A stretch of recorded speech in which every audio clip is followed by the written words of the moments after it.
Bicara tentang Orde Lama tanpa bicara tentang Perang Dingin itu korup, kata Pak Pram tegas. Loh, kenapa? Hmm. Gua juga baca Eni Ero, tapi kenapa gua nggak bisa seperti Eka Kurniawan ya? Pengalaman Eh, sama latihan gitu, Bang. Aku tidak punya masalah apa-apa dengan telur ceplok.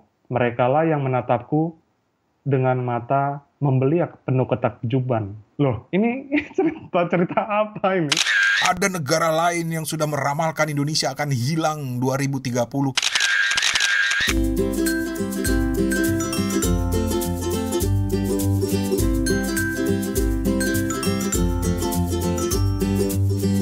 Halo, Assalamualaikum Kap. Sawadee. Inilah Suarane Podcast episode ke-13 yang lagi-lagi nongol dengan segmen Kepo Buku bersama gue Rane Hafid dari Bangkok, Thailand, dan juga co-host gue Steven Sitongan dari Ksatria Buku di Ambon.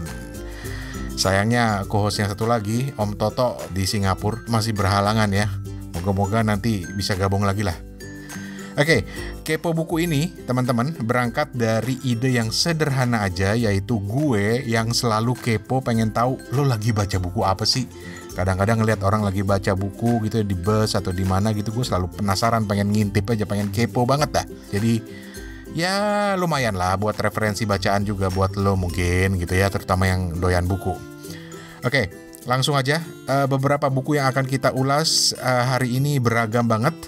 Steven akan share buku yang ditulis dari pengalaman seorang mahasiswa Indonesia di Amerika Serikat misalnya. Terus juga nanti dia akan share buku kumpulan fiksi mini seorang penulis Amerika Latin. Keren cuy. Sementara gue akan cerita soal novel penting yang gue yakin sedikit banyak ikut membentuk generasi gue. Yaitu novel penting banget nih ya. Novel-novelnya Annie Ero. Serius beneran. Gue lagi baca Annie Ero soalnya. Dari mana dapatnya ntar dah gue cerita dah.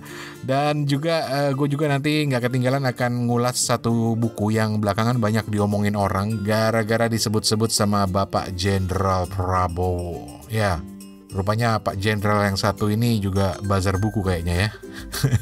Tenang, gue nggak akan ngomong politik, tenang. Pokoknya ngomong buku gitu ya. Pokoknya lengkap lah buku kita hari ini. Jadi kita mulai aja dengan buku pertama yang lagi dibaca oleh Steven di Ambon. Sebuah buku lama sebetulnya, keluaran tahun 2006 kalau nggak salah. Judulnya Chicago, Cinta Politik dan Kemanusiaan di Negeri Paman Sam, karya Baskara T. Wardaya. Baskara T. Wardaya ini menarik banget loh sosoknya. Jadi langsung aja, selamat mendengarkan.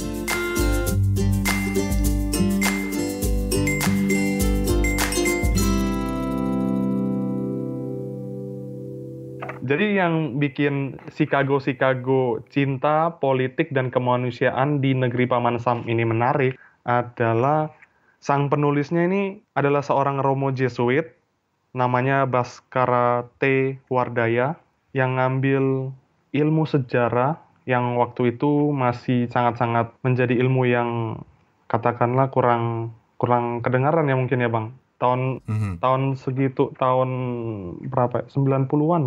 Yap. Tahun 93 nih dia ngambil sampai 2001 jadi doktor di Marquette University, Wisconsin, US. Dia cerita pengalaman hidupnya sewaktu ngambil ilmu sejarah di sana.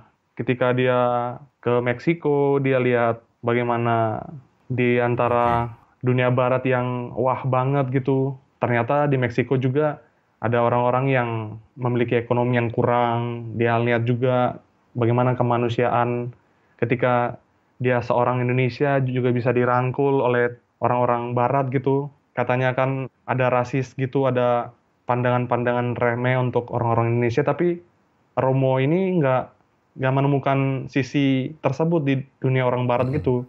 Jadi ya mereka welcome aja, ya mungkin karena penulis juga seorang Romo yang istilahnya lebih dihormati ketimbang mungkin mahasiswa-mahasiswa biasa kan Bang. Yap. Jadi mungkin perjalanannya mungkin lebih lancar gitu daripada mungkin kayak yang ngasih pengantar juga nih di sini George Junus Adicondro. Oke.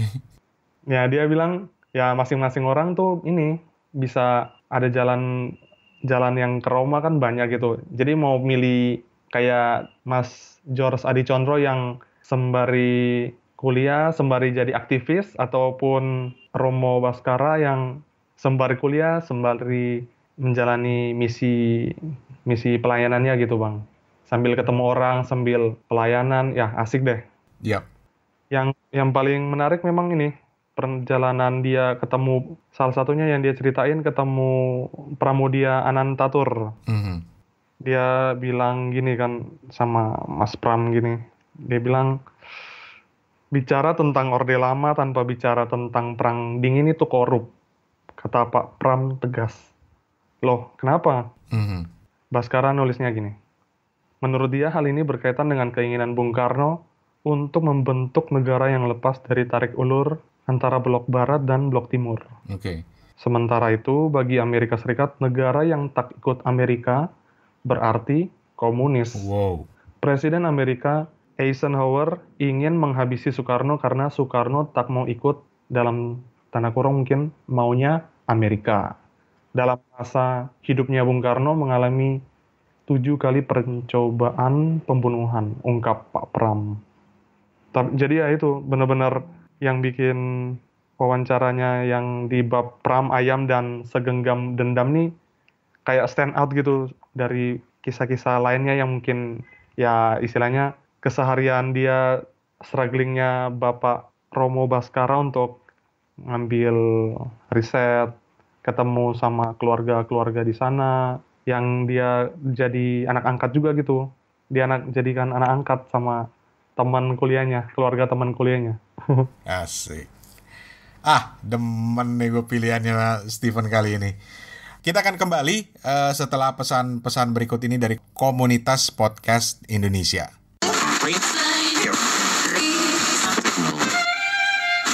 Maaf, bukannya mau ganggu siaran, bukan juga mau so nasehatin, tapi maaf, besok Senin The Podcast bisa didengerin via soundcloud.com/podcast besok Senin. Maaf, lo dengerin gak dengerin, besok tetap Senin. Okay.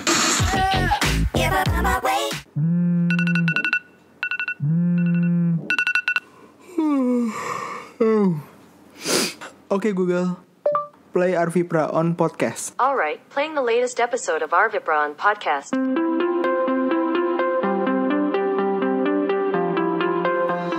Halo semua, saya Arvi dari Arvipra on podcast. Saya memiliki kemampuan khusus, yaitu membahas gadget dan teknologi hanya menggunakan audio.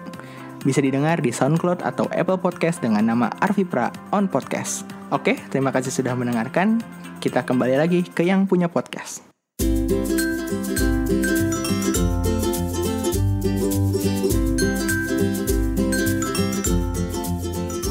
Oke, masih di Kepo Buku, kita masih ngepoin buku, dan Kepo Buku ini sebenarnya berangkat dari pertanyaan simpel, yaitu lo lagi baca buku apa?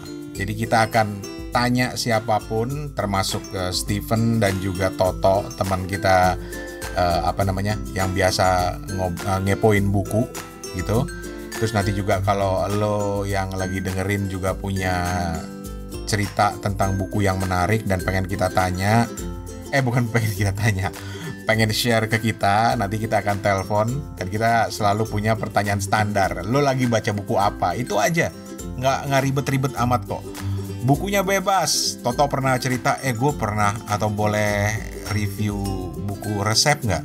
Gue bilang kenapa enggak? Atau sempat mikirin mau ngomongin soal bukunya Dilan, kenapa enggak? Gue malah kemarin ngobrol sama jadi kita bertiga nih, host Kepo Buku punya grup di WhatsApp, dan gue kemarin tiba-tiba nanya, gue boleh review bukunya Annie Ero nggak? Karena ya jujur itu salah satu yang lagi gue baca sekarang gitu, Steven. Boleh.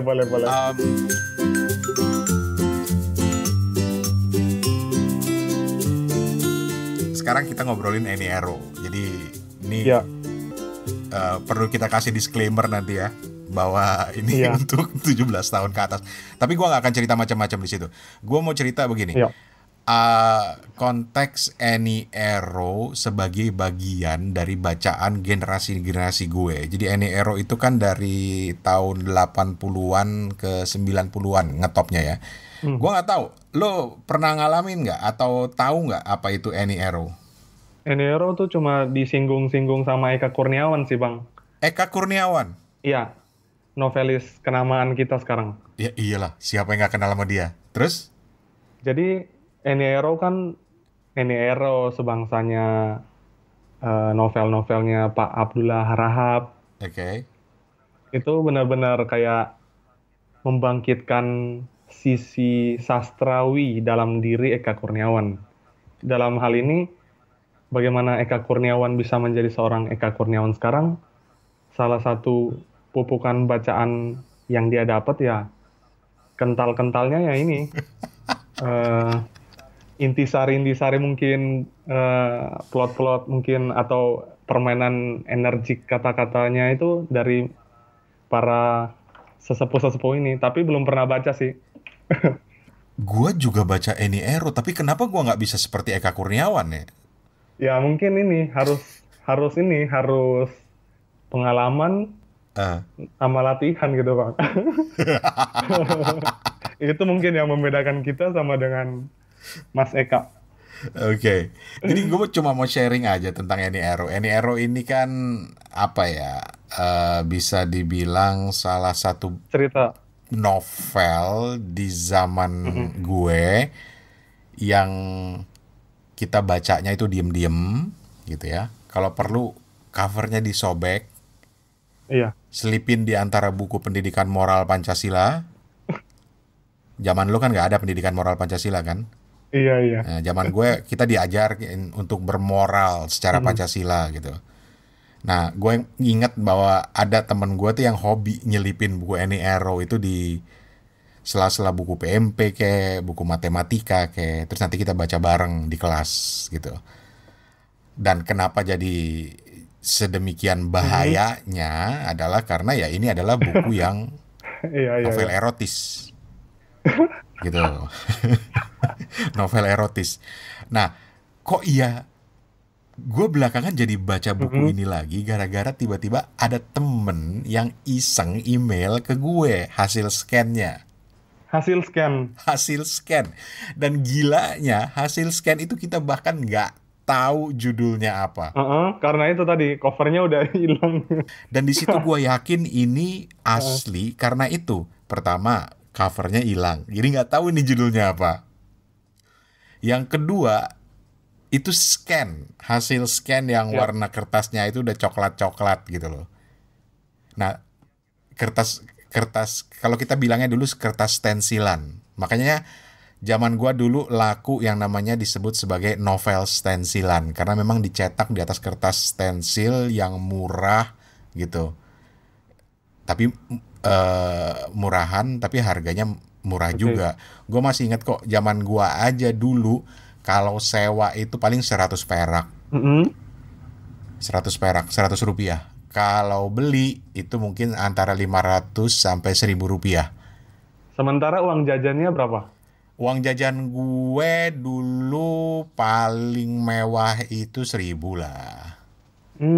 Tapi oke, menariknya di gue review Any Arrow di Kepo Buku ini karena gue nggak mungkin kutip cuy isinya kan.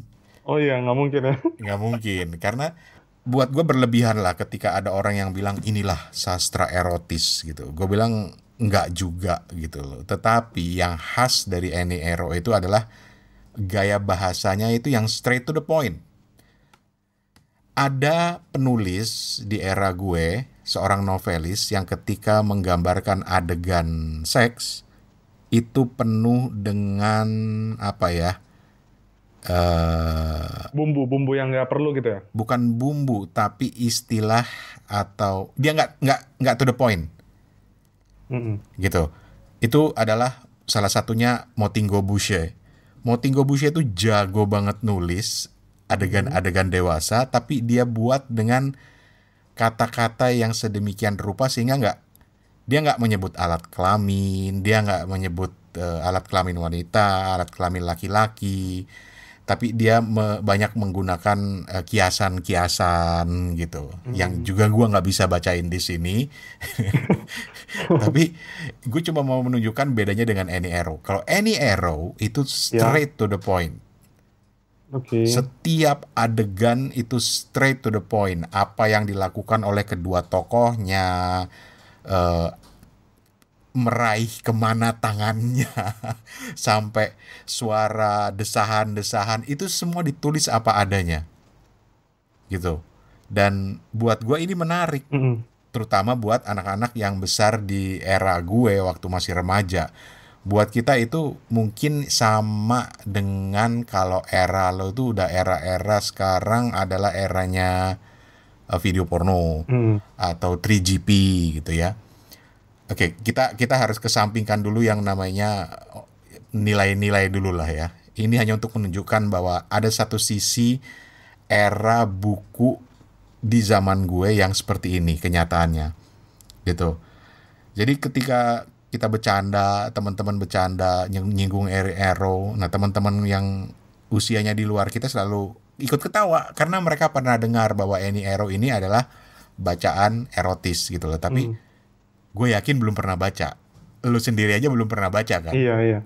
Tapi Gitu. kan ini ditransmisikan lewat taman-taman bacaan itu. Emangnya nggak ditakut razia gitu ya orang-orang taman bacaannya tuh? Penasaran deh. Ini yang menarik. Jadi satu kebiasaan yang bagus buat gue ya di zaman gue adalah, satu, ada taman bacaan. Ya. Dua, ada kios-kios penyewaan buku. Di situ nyewain komik, nyewain novel, nyewain buku pelajaran nggak mungkin lah. Komik dan novel sih kebanyakan.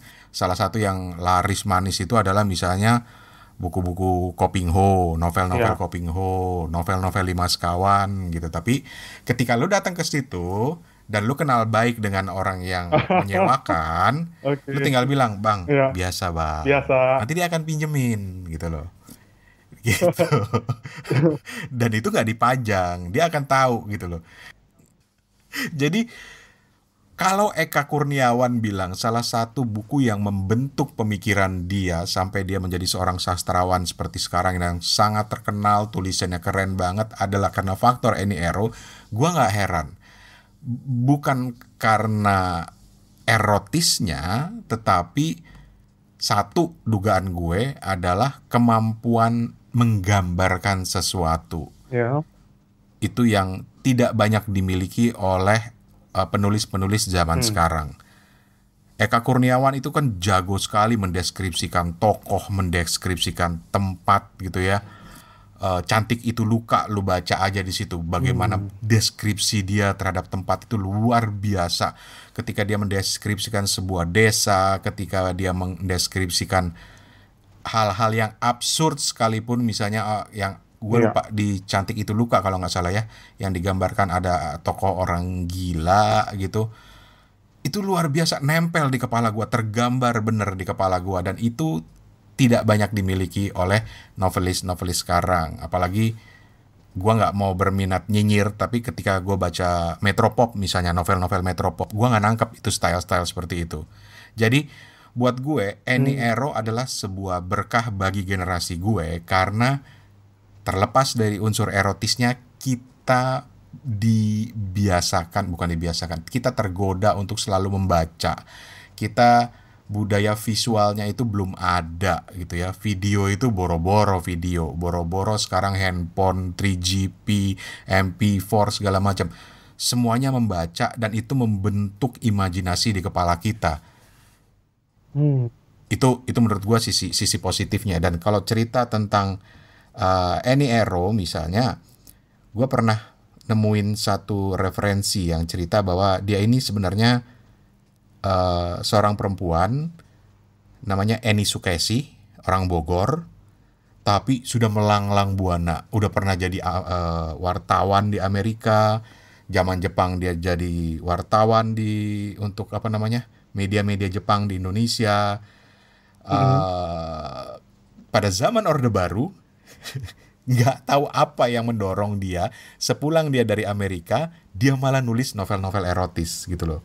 Dan itu meledak di pasaran, benar-benar orang semuanya cari, dan gua nggak ngerti itu gimana caranya sampai novel-novel seperti itu bisa beredar gitu loh.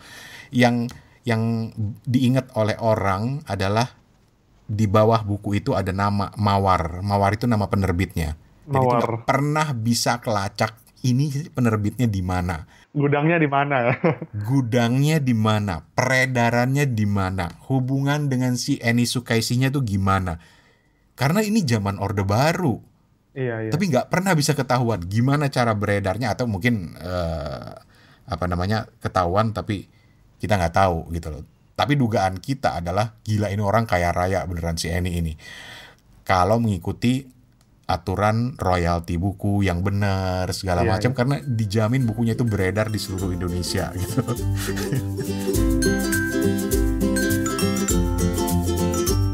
Oke, kita break lagi. Biasa ada pesan sponsor dulu dari teman-teman komunitas podcast Indonesia. Jangan kemana-mana cuy, balik lagi ntar. Halo, gue Dipta dari Rengang Radio. Rengang Radio adalah sebuah podcast mingguan yang membahas mengenai pop culture, dunia digital, dan berbagai hal menarik dari ranah internet melalui kacamata seorang pekerja media. Rengang Radio akan hadir setiap akhir pekan melalui SoundCloud, Mixcloud, dan juga Anchor. Cek aja Rengang Radio. Rengang Radio, talk live through voice. Terima kasih sudah menghubungi Telkomnet. Dengan Indah di sini, bisa dibantu dengan namanya? Nama saya Rane, Mbak. Baik, Pak Rane. Ini Pak Rane Suarane Podcast? Iya. Aduh, Pak, saya itu ngefans banget loh, Pak. Kalau mau dengerin podcast yang lain di mana ya, Pak? Ke suarane.org aja, Mbak. Baik, Pak. Terima kasih sudah menghubungi Telkomnet. Selamat siang. Iya. Halo? Bude, ini mau beli bawang, Bude. Despacito. Aduh. Mau apa lagi nih? Aduh. Fuck, ini pasar kelaparan bener dah. Mana bahasanya? Gua kagak ngerti. Lu gak bakal mau kesesat di pasar kayak ini orang. Mending lu dengerin podcast gue. Bersama gue Jordi, dan kita akan membahas pemasaran secara seru di podcast Riset Penasaran. Bukan pemasaran, tapi penasaran. Penasaran kan? Apa? Enggak, pokoknya lu harus penasaran. Ya udahlah, balik ke podcast yang sekarang deh.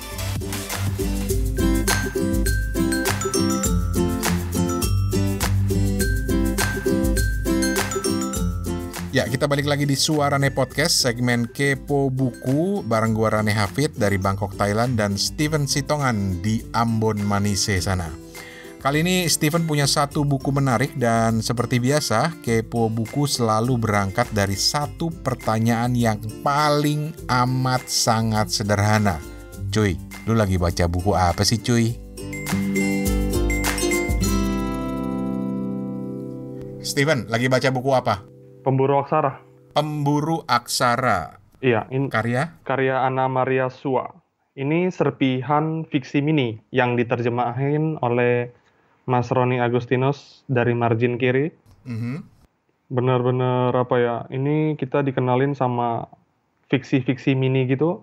Kan yang sempet ngetrend di Twitter kan, main fiksi mini cerita pendek yang bener-bener mikro, ukuran berapa puluh, 140 teks kan kalau di Twitter. Tapi secara garis besar, fiksi mini ini memiliki sebuah keunikan tersendiri karena di dalam satu paragraf ataupun 2-3 larik kalimat itu sudah ada settingnya beserta punchline-nya gitu. Oke.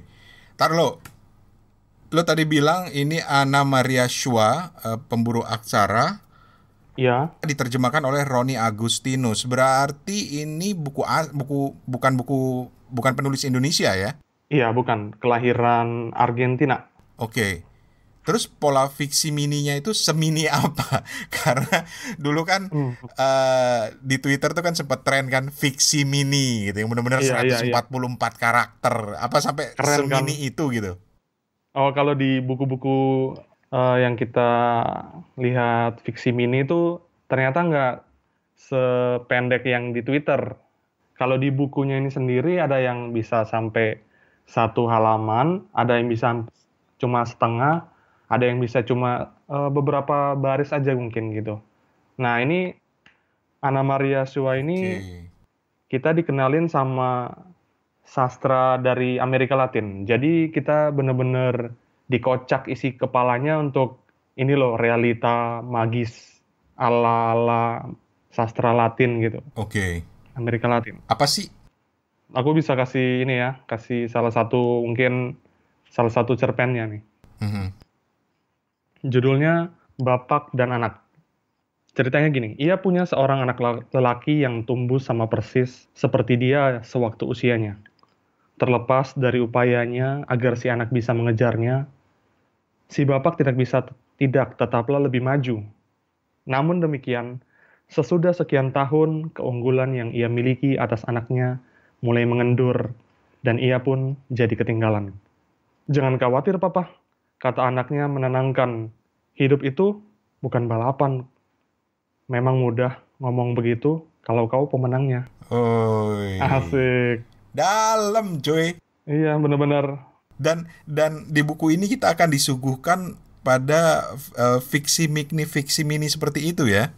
Iya. Wow. Oke.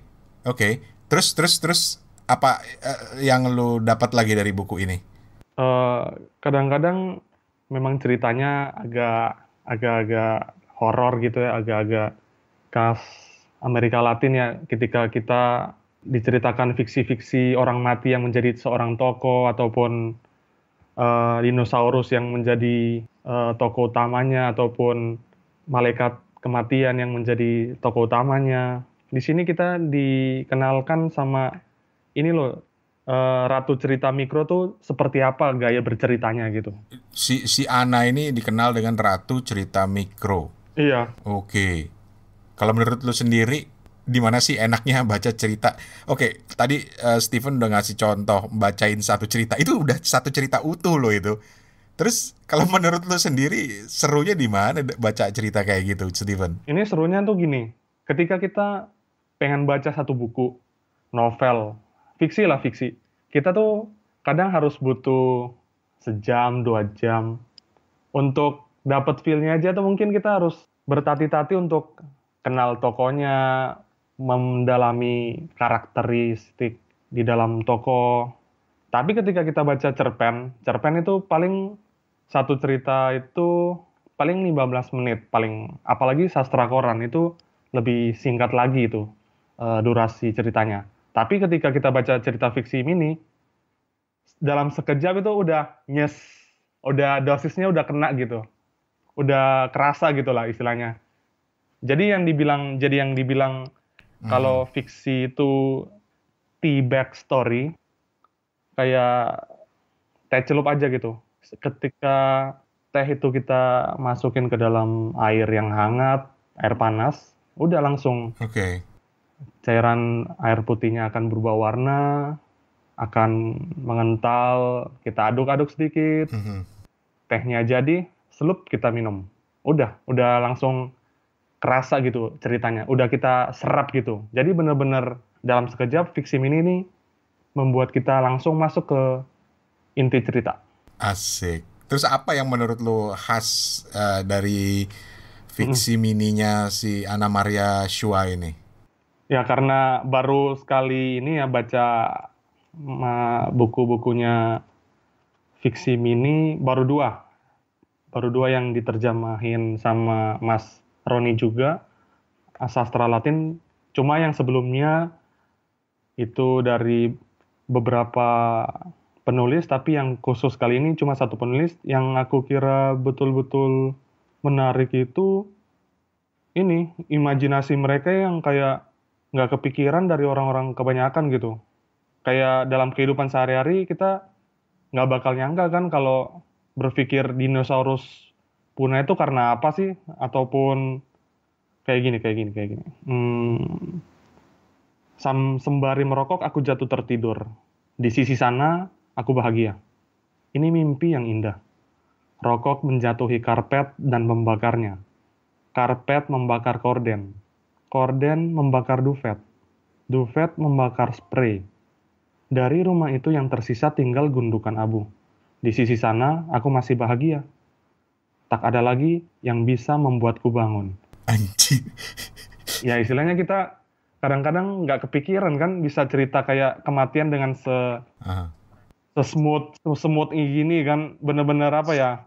Iya, makanya kadang-kadang juga satu dua bu ceritanya, oh oke. Terus, oh gore banget. Terus, oke, asik. Terus kok bisa kepikiran ya imajinasinya kayak gitu. Terus kayak gini lagi di 108. Aku tidak punya masalah apa-apa dengan telur ceplok. Merekalah yang menatapku dengan mata membeliak penuh ketakutan. Wow. Loh, ini cerita apa ini? Tapi ya itu, fiksi ini seperti itu. Tergantung interpretasi kita kan sebagai seorang pembaca. Dia sudah memiliki waktu untuk menuliskan, dia keluarkan fiksinya, ceritanya, ya udah. Meskipun kita sebagai pembaca kadang ngeh, kadang nggak ngeh, disitulah kekuatan dari seorang pencerita. Dia hanya mencerita, dan mencerita. Kurang lebih kayak gitu. Mantap. Oke, itu tadi sebuah buku dari Anna Maria Schwa. Judulnya sekali lagi, Steven? Pemburu Aksara, Serpihan Fiksi Mini. Diterjemahkan oleh Roni Agustinus dari penerbit Margin Kiri. Oke.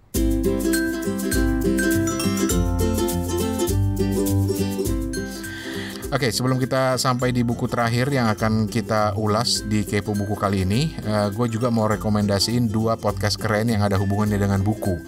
Pertama itu ada podcast Buku Kutu, bukan kutu buku ya, sekali lagi podcast Buku Kutu, hostnya namanya Adit ya, yang hadir 2 kali seminggu di soundcloud.com. Ini sadis banget ini, rekomendasi bukunya keren-keren. Cari aja sekali lagi di SoundCloud, cari aja podcast Buku Kutu. Dengar-dengar juga udah ada di Apple Podcast dan lain-lainnya, dan juga sudah ada di Spotify cuy. Anjing, Adit masuk Spotify, keren banget dah. Dan yang kedua adalah Podluck Podcast. Ini channel podcast keren dari Catalyst Arts Indonesia, yang salah satunya ada segmen yang ngulas tentang buku. Keren banget lah. Cari aja Podluck Podcast di SoundCloud ya. Nanti abis dengerin podcast ini, lu coba dengerin podcast Buku Kutu dan Podluck Podcast. Oke, inilah buku terakhir yang akan kita bahas kali ini. Gua mau ngulas sedikit novel yang berjudul Ghost Fleet, A Novel of the Next World War, karya P.W. Singer dan August Cole, yang belakangan jadi ngetop lagi. Dengar-dengar juga banyak yang order lagi nih buku gara-gara dibuzzerin sama Pak Prabowo. Rupanya Pak Jenderal nih buzzer buku juga. Tenang cuy, tenang. Gua gak mau kampanye, gua gak mau ngomongin politik.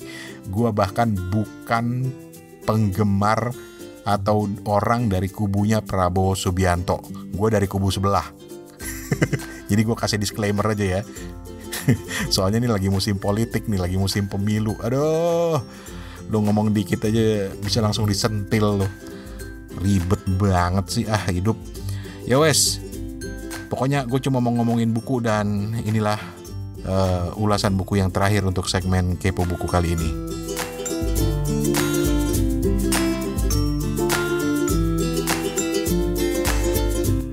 Sekarang gantian gue nih, Steven. Nih. Oke. Gue terus terang, ini gara-gara Pak Prabowo nih beneran nih. Buku itu. Apa yo? Judulnya apa tuh? Apa Fleet? Ghost Fleet. Asik. Itu langsung jadi bestseller ya katanya. Oh ya? Langsung dicari banyak orang mungkin, dan langsung dibuka pre-order di Periplus. Hebat ya? Iya, keren. Tapi kalau nggak salah pernah diceritain kalau salah seorang pamannya tuh memang distributor buku impor. Nggak tahu mungkin Periplus apa bukan ya? Serius?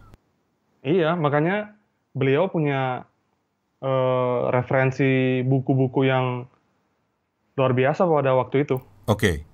Buku-buku yang fenomenal, yang bukan fenomenal, sorry.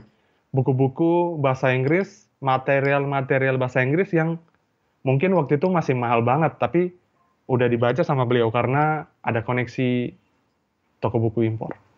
Gile.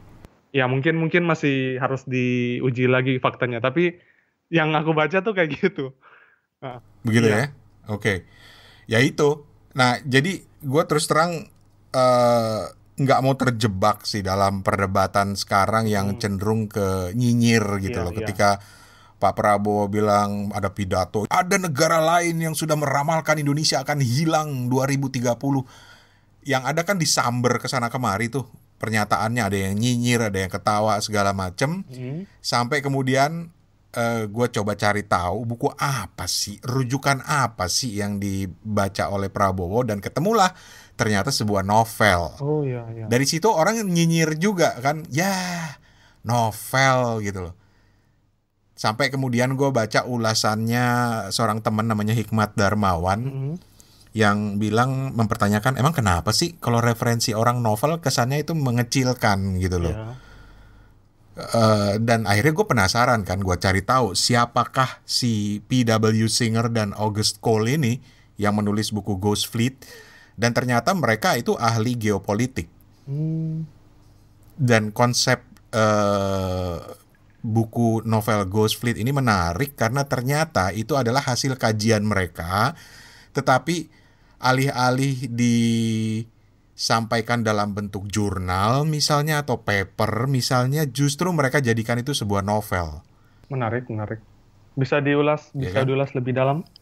Gue tuh sebenarnya bukan penggemar cerita-cerita militer, cerita-cerita kayak ala-ala Tom Clancy yang dikenal sebagai mbahnya cerita-cerita militer gitu ya. Tapi asli gue tertarik baca buku ini karena kepo. Jadi gini, novel ini jadi ceritanya itu muter-muter di sekitar perang antara Cina dan Amerika. Di tahun 2030 ke sana gitu ya. Dan di masa itu menariknya Indonesia itu disebut-sebut udah jadi failed state, bukan hilang sebetulnya, tapi negara yang udah gagal, negara yang pecah belah, yang hancur gitu ya. Dan itu terjadi, ini menarik, itu terjadi gara-gara perang kedua dengan Timor Leste. Jadi tiba-tiba Timor Leste-nya jadi negara adidaya gitu ya? Adidaya. Nggak disebutin seperti itu dan nggak banyak rujukannya, tapi mereka cuma bilang di daerah Asia, Indonesia sebagai sebuah negara besar itu berubah menjadi failed state, negara yang gagal gara-gara perang dengan Timor Leste. Terus Malaysia disebut jadi sebuah negara yang sangat otoritarian gitu. Terus Selat Malaka yang memang dikenal sebagai orang-orang ahli strategi, ahli geopolitik itu selalu melihat Selat Malaka ini sebagai salah satu selat yang paling strategis di dunia. Nah, di novel itu digambarkan Selat Malaka ini kembali jadi pusat bajak laut. Gitu. Jadi benar-benar uprising gitu ya. Benar-benar kayak udah distopia gitu ya. Betul. Nah, ini kesimpulan gue lah. Gue baca novelnya itu benar-benar skimming. Gue penasaran banget gitu loh. Benar-benar gue cuma habisin waktu 1 hari itu dari berangkat kantor di bus, di kantor, pulang kantor sampai akhirnya tamat gitu ya. Kesimpulan gue adalah ini sebuah analisa yang berangkat dari masalah yang selalu jadi biang keributan internasional, yaitu minyak bumi gitu loh.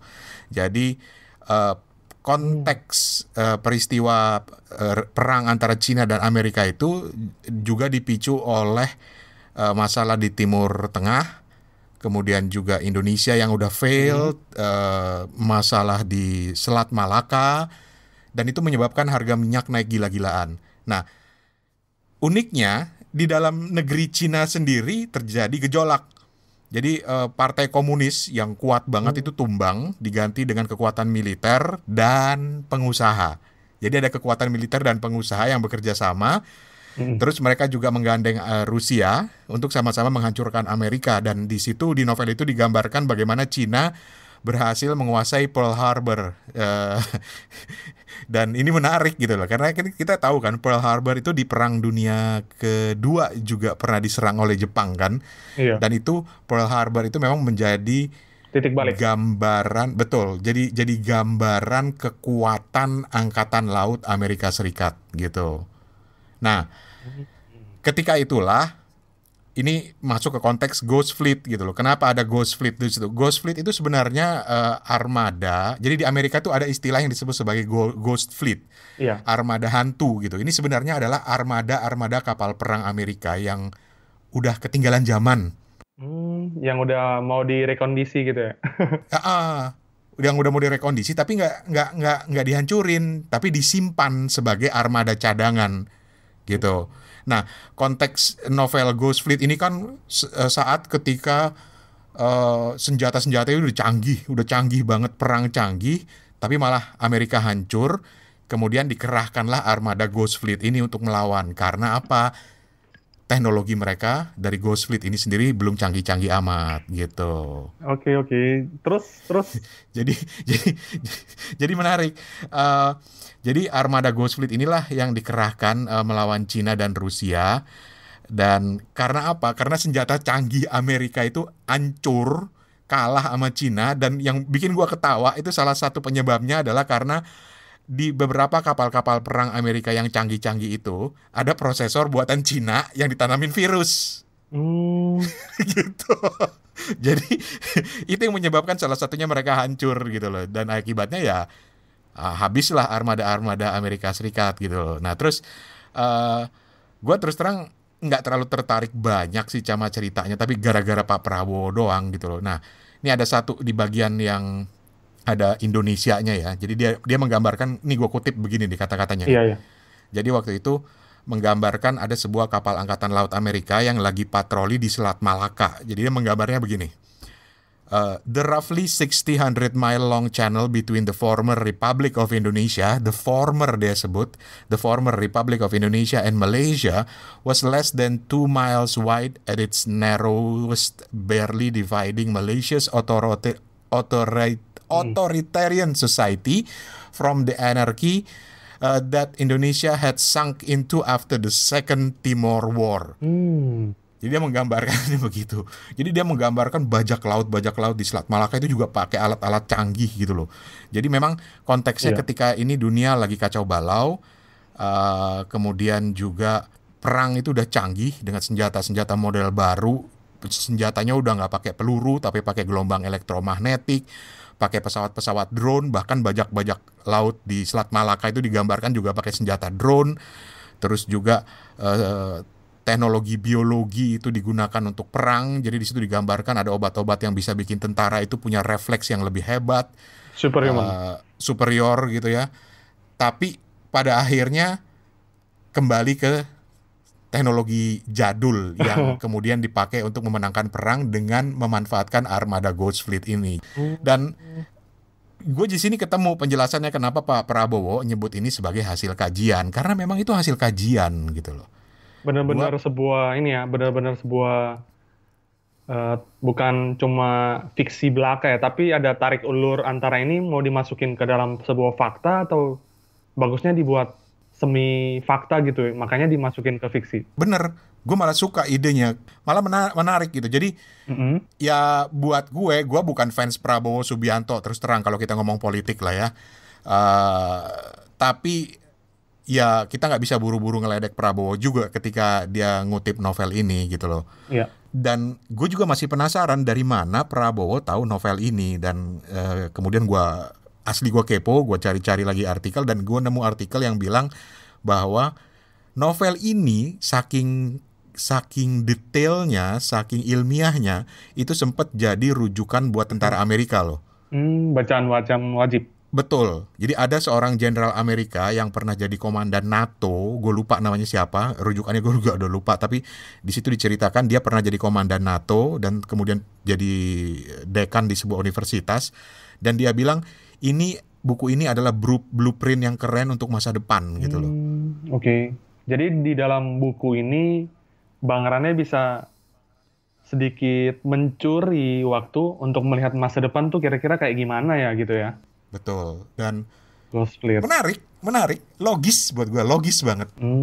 Gue malah ngebayang saat kita ngobrol ini mungkin ada yang lagi nerjemahin loh ke bahasa Indonesia, karena ini menarik karena ada Indonesianya walaupun nggak banyak disentuh di situ. Tapi ini gue beli di Kindle karena gue langsung cari di Kindle ada cuma $5 aja gitu, beli aja lah $5 ini gitu kan. Gitu. Jadi sekali lagi judulnya Ghost Fleet, A Novel of the Next World War oleh P.W. Singer dan August Cole.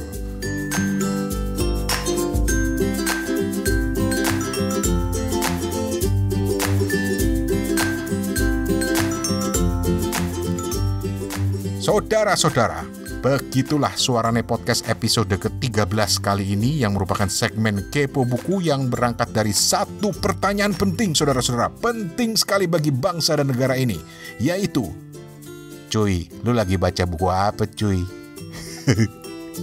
Gue gak mau kalah sama Prabowo, gue juga bisa pidato kayak gitu. 2030 nanti Indonesia, ya udah mau bodo amat ah.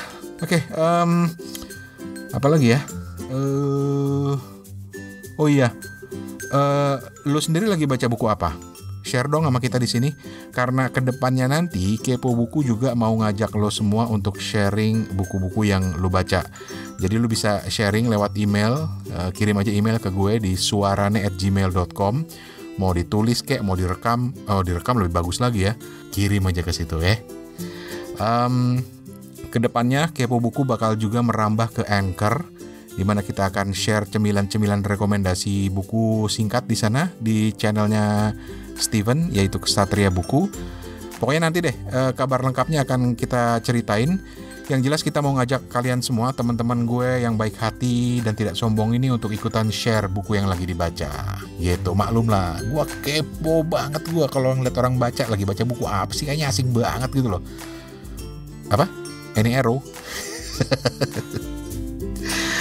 Dan jangan lupa subscribe Suarane Podcast di SoundCloud, Apple Podcast, Pocket Cast, Castbox, Google Play, TuneIn Radio, dan aplikasi podcast lainnya. Cari aja kata kuncinya cuy, Suarane kata kuncinya. Mainlah juga ke website gue di suarane.org, atau ke Facebook dan Instagram gue. Kata kuncinya sama, cari aja Suarane atau Suarane Podcast. Apalagi ya? Oh ya, musik background untuk podcast ini judulnya Life of Riley, karya Kevin MacLeod dari incompetech.com. Itu website keren buat nyari musik-musik yang bisa dipakai buat podcast atau buat vlog lo lah kalau mau. Dan sebelum gua pamit, saudara-saudara, pesan sponsor penting, mainlah ke toko bukunya Steven Sitongan di Instagram dengan alamat Ksatria Buku, KSATRIA, Ksatria Buku. Atau di Tokopedia juga bisa, cari aja Ksatria Buku Ambon kalau di Tokopedia. Pilihan bukunya cuy, keren-keren, harga bersaing. Lo boleh cek toko sebelah kalau nggak percaya sama gua. Ya wes, atas nama Steven Sitongan di Ambon, gua Rane Hafid di Bangkok pamit. Makasih banyak. Kapun kap. Assalamualaikum kap. Permisi. Ketemu lagi minggu depan insyaallah. Bye bye. Bye bye bye bye bye bye.